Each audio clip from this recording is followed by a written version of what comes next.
What is your, I guess you're talking about writing now, what is your writing process, and how do you finish stuff, when you're writing, to make sure that you have something to even show people to begin? First step is not doing other stuff. Because it's very easy to be doing things and then you didn't write.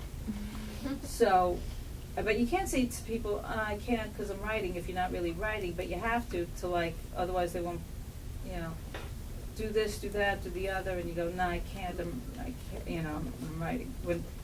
So it's just like, first it's clearing away other stuff. Then you fuck around for a while, and then you get mad at yourself. Then you go, okay, you make these deals like, I don't really have to write, but I have to read over all the notes I made. So, it's like how you trick yourself into doing shit. I don't have to do this, but I have to put these on that board in the vague idea of if it's like early or late in the thing. But I don't really have to write. And then, you trick yourself into shit. Anything in planning for after Vamps? Well, I can't say because the evil eye will hear me. Yeah, I mean, there's things that I'm like talking to people about, things I'll be pitching, and a thing that I'm working on. So, but who knows which is, but, yeah. Yeah, you've done some producing. What made you make that decision? Like Roxbury or something? Yeah. Some of the films.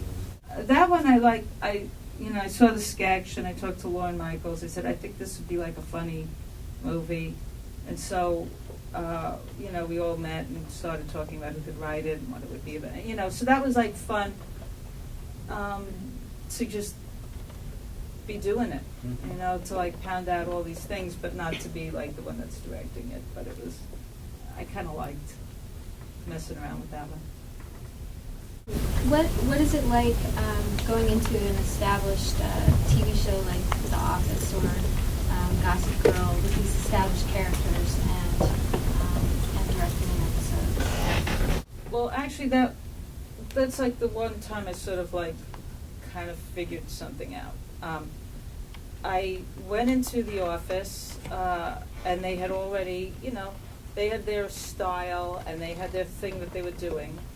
And the producer was like, this is really a documentary. And when I'm doing something, I kind of want to make it like good. So there's a scene where, what's her name?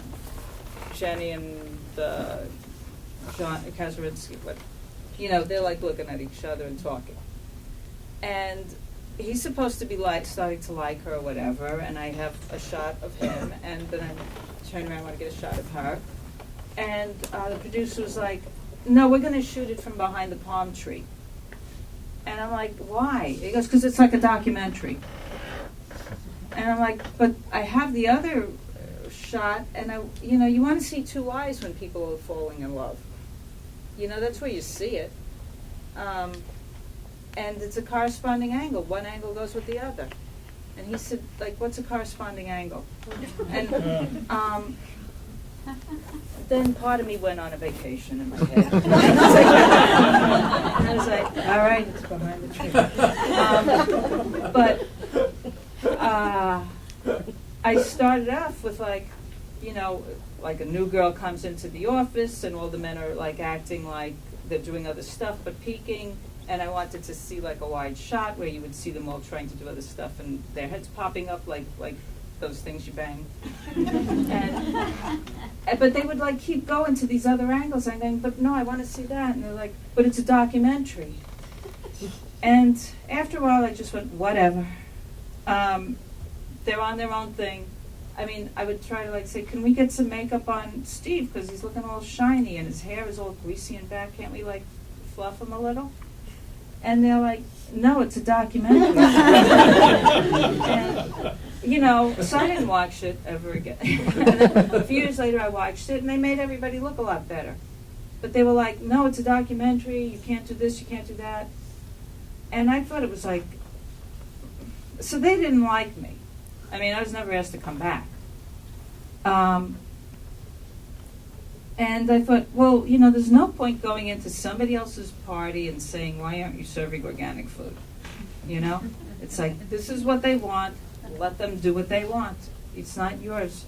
So, I didn't, you know, I think about it. Then I thought, well, Gossip Girl is like fun. It's in New York, which is like where I like to spend more time. And, you know, I love Chuck Bass, and that's also crazy. It's like insane soap opera with like very dressed up cutout dolls. So I said, oh, you know, get me a Gossip Girl. And also my friend Wally Shaw's in it. So I did that, and I said, okay, whatever they want. I'll come up with as many things as I could think of and try to add something to it and try to, like, maybe have them have more visual things than inserts of phones. But if that's what they want, I will be very perky and happy. And I will not look at this as, like, a way to express my art, but just look at it as a way to, like, see if I could be friendly with people. and they asked me back. You know, it's a different animal. And I thought, well, let's see if you can learn to do something with other muscles, like a friendly muscle. You talked about the TV series on Fast Times. You talked about the Clueless TV series, but not Fast Times. Your involvement with it and so forth? Oh, I had just given birth, and I find out they're making a TV show, and they had a producer, and they had a pilot script, and blah, blah, blah. And they, you know, my husband told me about it. Just said, oh, no, they're going to ruin it. And then I met with the people, and they said, you know, would you come on and do some stuff? I said, all right. Because, you know, I didn't want to, like, I mean, I wanted to be with my baby all the time, but basically she wasn't talking yet or doing much. And, you know, when they're, like, real little, it's like, it's easy to just have them with you all the time. It's, like, harder when they're more like people. And so I thought, well, I could do this and have my baby with me. So I was doing that, and, you know, finding new actors, and that's fun, you know, Patrick Dempsey, and, you know, people that were babies then, and that was fun. You know, and getting all your friends working, because they were all happy, because they got jobs. So it was, you know, it was like, get out of the house.